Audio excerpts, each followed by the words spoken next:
마가복음 3장 33절에서부터 35절까지의 말씀, 제가 성경 57면에 있는 이 말씀을 우리 목소리를 합하여 함께 읽겠습니다.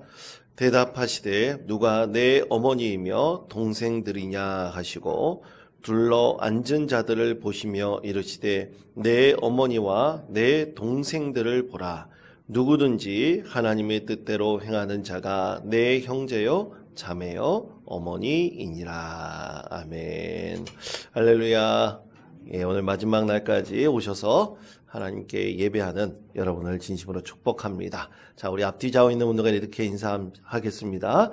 예수 그리스도 이름으로 축복합니다. 서로 인사하겠습니다. 예수 그리스도 이름으로 축복합니다. 축복합니다. 감사합니다. 자, 오늘 목적이 이끄는 40일 여행 세 번째 기간 5번째 날, 마지막 날입니다. 어제까지 주신 말씀을 종합해 본다면 우리가 하나님의 친구 되고 우정을 쌓아 나가며 그것에 필요한 참된 예배자로서 서는 것이 과연 무엇인지에 대해서 우리가 함께 나누었습니다. 근데 오늘 말씀은 또 하나님께서 새로운 우리가 존재임을 이렇게 선포하고 계신데요. 자, 그 말씀이 마가복음 3장 34절에서부터 35절까지 말씀입니다. 자, 이 말씀을 다시 한번 우리 한 목소리로 목소리를 합하여 읽겠습니다. 둘러 앉은 자들을 보시며 이르시되 내 어머니와 내 동생들을 보라. 누구든지 하나님의 뜻대로 행하는 자가 내 형제요 자매요 어머니이니라. 아멘. 자, 우리 예수님께서 새로운 가족에 대한 개념을 선포하셨습니다. 예수님의 형제, 자매, 또 어머니 된다는 것은 바로 하나님의 자녀가 된다는 뜻이기도 합니다. 과연 이것이 논리적으로 가능한가? 합리적으로 우리가 이해할 수 있는가?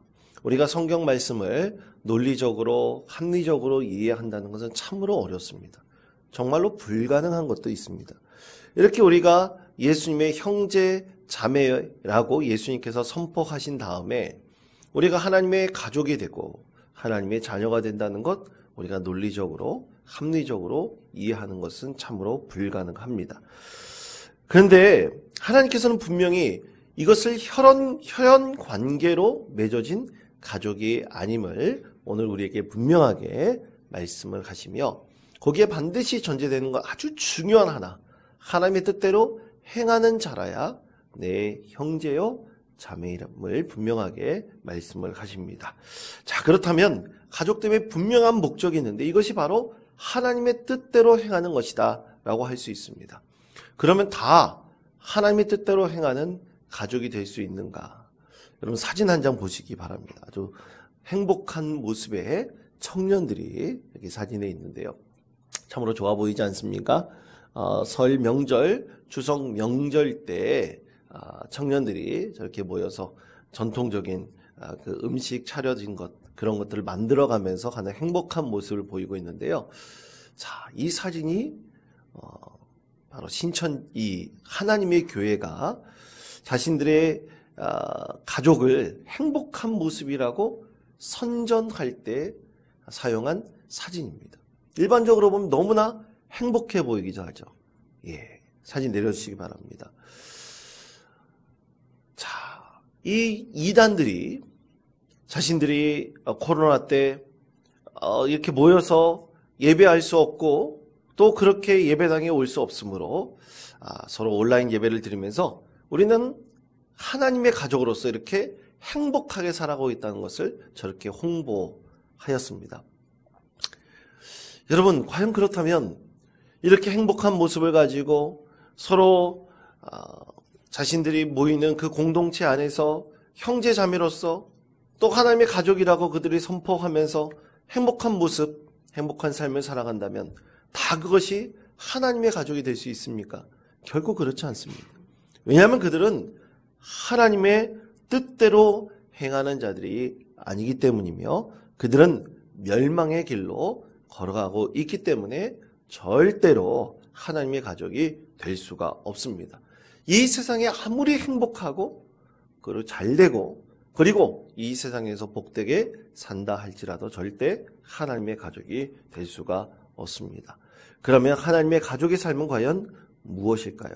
우리 하나님께서는 하나님의 가족됨에 대해서 다시 한번 이렇게 선포를 하셨는데요. 자, 에베소 1장 5절의 말씀입니다. 1장 5절 말씀을 다 같이 한 목소리로 읽겠습니다. 그 기쁘신 뜻대로 우리를 예정하사 예수 그리스도로 말미암아 자기의 아들들이 되게 하셨으니. 아멘. 그렇습니다. 우리는 예수 그리스도로 인해서 하나님의 자녀로, 하나님의 형제 자매로 다시 한번 태어나게 되었습니다. 우리는 이것을 분명히 알아야 됩니다. 우리는 어느 순간에서부터 하나님의 자녀로서 이 세상에 분명히 왔지만 그 관계가 멀어지고 깨어졌습니다.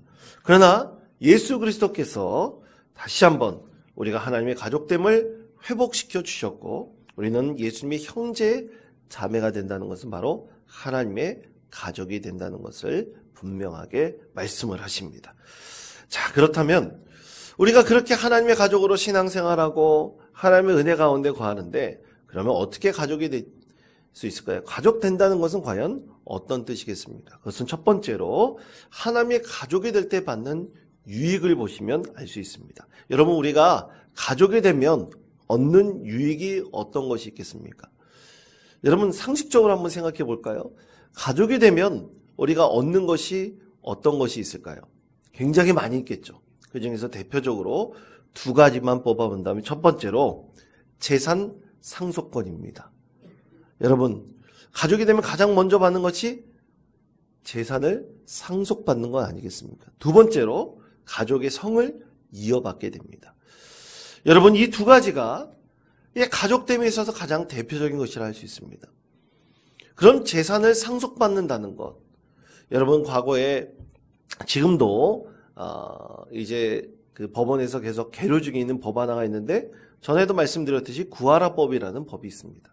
구하라는 연예인이 이제 세상을 떠나게 됐는데, 그 재산을 상속받는 가족으로 수십 년 만에 어머니가 나타나가지고 수십 년 동안 자녀를 돌보지 않았음에도 불구하고 재산을 상속받아서 절대로 받지 못하게 해야 된다라는 법을 만들어야 된다. 그 법 이름이 바로 구하라법이라고 그러지 않습니까? 아직까지 통과되지 않았습니다. 참으로 어떻게 보면 말이 안 된다고 말할 수 있겠죠. 그러나 가족이 됐을 때 당연히 받게 되는 것인 바로 재산 상속입니다. 자녀에 대한 것도 그렇고 부모에 대한 것도 똑같습니다. 이렇게 가족이기 때문에 당연히 받을 권리가 있는 것이죠. 또 가족의 성을 이어받게 됩니다. 우리나라는 이 가족으로서 어머니, 아버지 두 성을 다 받을 수도 있고 한쪽 성만 또 받을 수도 있습니다. 그것은 자신이 선택에 따라서 달라지게 됩니다. 이처럼 그 성을 받을 수 있는 권리를 누리게 되는 것이죠. 그러면 우리가 하나님의 자녀가 되었을 때 세상에서는 이런 것들이 있는데, 그럼 우리가 하나님의 가족이 되었을 때 받은 유익이 무엇일까요? 그것은 첫째로 영원히 하나님의 자녀가 됩니다. 저를 따라 주시기 바랍니다. 영원히 하나님의 자녀가 됩니다. 그렇습니다. 우리는 하나님의 가족이 되었을 때 영원히 그 끊임이 없이 하나님의 가족이 됩니다. 그리고 두 번째로 죽음의 고통에서부터 자유로워질 수가 있습니다. 그리고 마지막 세 번째로는 하나님의 자녀로서 하나님의 나라에서 받을 상급이 있습니다. 자, 고린도서 3장 8절 말씀입니다. 3장 8절 말씀을 우리 다 같이 한 목소리로 읽겠습니다. 심은 이와 물 주는 이는 한 가지이나 각각 자기가 일한 대로 자기의 상을 받으리라. 아멘. 그렇습니다. 하나님의 자녀로서 우리가 열심히 행하면 하나님께서 그 상급을 하늘나라에서 허락하시고 예배에 놓으십니다. 그것을 우리가 받게 되는 것이죠. 그래서 우리는 하나님의 뜻대로 이 세상 가운데 열심히 최선을 다해서 살아가야 됩니다. 그러면 어떻게 진정으로 하나님의 가족이 될 수 있을까? 우리 교회에서는 여러 가지를 말씀을 합니다. 그 중에 첫 번째는 진정한 하나님의 가족이 되기 위해서 우리가 해야 될 것은 가장 중요한 것, 그것은 물 세례와 그리고 성령 세례를 받는 것입니다. 자, 물 세례는 우리가 매년 1년에 2번 정도 이제 세례의식을 가지려고 합니다. 많은 회중들 앞에서 우리가 하나님의 자녀가 되었다는 것을 선포하는 것이죠. 그런데 여러분, 많은 교인들 앞에서 내가 세례받는 자가 하나님의 자녀가 됐다는 것을 선포했다고 돼가지고 다 하나님의 자녀가 되는 것은 결코 아닐 것입니다. 그래서 두 번째로 우리가 꼭 확증받아야 될 것은 바로 성령 세례입니다. 내가 하나님의 자녀가 되었구나. 진짜 하나님의 자녀로서, 가족으로서 내가 살아갈 수 있겠구나라는 확증을 얻는 것이 바로 성령 세례이죠. 그러므로 여러분, 하나님께 우리가 진심으로 간구하여 우리가 하나님께 성령 세례를 받을 수 있는 믿음의 성도 되시기를 바랍니다. 그런데 그렇다고 다 확증을 받았다고 나는 영원히 하나님의 자녀야. 하나님의 뜻대로 내가 살아갈 수 있어. 힘을 얻을 수 있지만 그것이 온전한 확증으로 끝나는 것인가? 결코 그렇지는 않습니다. 만약 그렇게 확증 얻은 것으로 끝난다면 탕자에 대해서 예수님께서 말씀하실 이유가 없는 거죠. 우리가 하나님의 자녀라고 확증을 받았더라도 탕자처럼 그의 아버지를 떠날 수도 있습니다. 그러므로 우리는 이렇게 물세례를 받고 또 성령 세례를 받았다 할지라도 확증을 얻었다 할지라도 반드시 행해야 될 것은 하나님의 뜻대로 행하려고 하는 믿음의 사람으로 계속해서 거해야 한다는 것입니다. 그렇게 하나님의 뜻대로 행하는 자녀가 됨이 바로 진정한 하나님의 가족이 될 수가 있습니다. 사랑하는 성도 여러분, 하나님께서는 우리에게 이렇게 하나님의 자녀됨과 그리고 하나님의 가족이 되는 은혜와 복을 허락해 주셨습니다. 우리는 예수 그리스도의 형제 자매라고 말할 수 있습니다. 그리고 하나님의 자녀라고 이 세상 가운데 말할 수가 있습니다. 그래서 우리는 이렇게 자녀됨의 특권을 누릴 수 있는 사람이 되고 또 자녀됨의 특권이 있으면 그거에 합당한 의무가 있다는 것도 분명히 알아야 됩니다. 우리는 하나님의 자녀로서 권리가 있습니다. 마음껏 하나님의 이름을 부를 수 있습니다. 마음껏 하나님께 부르짖으며 하나님께 주신 은혜와 복을 받을 수 있습니다. 하나님의 자녀이기 때문에 우리는 마음껏 하나님을 찾고 싶을 때 찾으며 하나님께서 우리에게 베푸신 복과 은혜를 충만히 누릴 수 있을 자격이 있는 하나님의 자녀들입니다. 또한 우리는 하나님의 뜻대로 행해야 될 분명한 의무도 가지고 있습니다. 우리 사랑하는 형제 자매들이 우리 가운데 있습니다.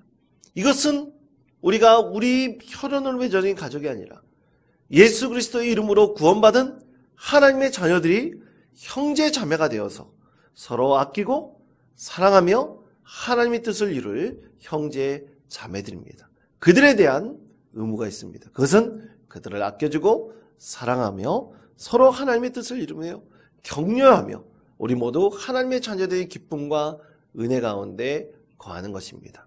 그러므로 사랑하는 성도 여러분, 우리 사랑하는 형제 자매들로서 맺어진 믿음의 공동체에 있는 우리 모든 성도들을 서로 아끼고 사랑할 수 있는 믿음의 성도 되시기를 바랍니다.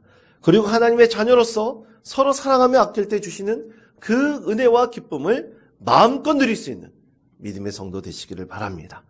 우리에게 좀 부족하고 또 마음에 어려움을 주고 또 마음에 상처를 주는 우리 형제 자매들이 있더라도 그들을 향한 하나님의 사랑이 있음을 우리가 깊이 깨닫고 하나님께서 이렇게 믿음의 형제 자매 되어주심을 감사하며 하나님께 영광 올려드리는 믿음의 성도 되시기를 간절히 축원드립니다.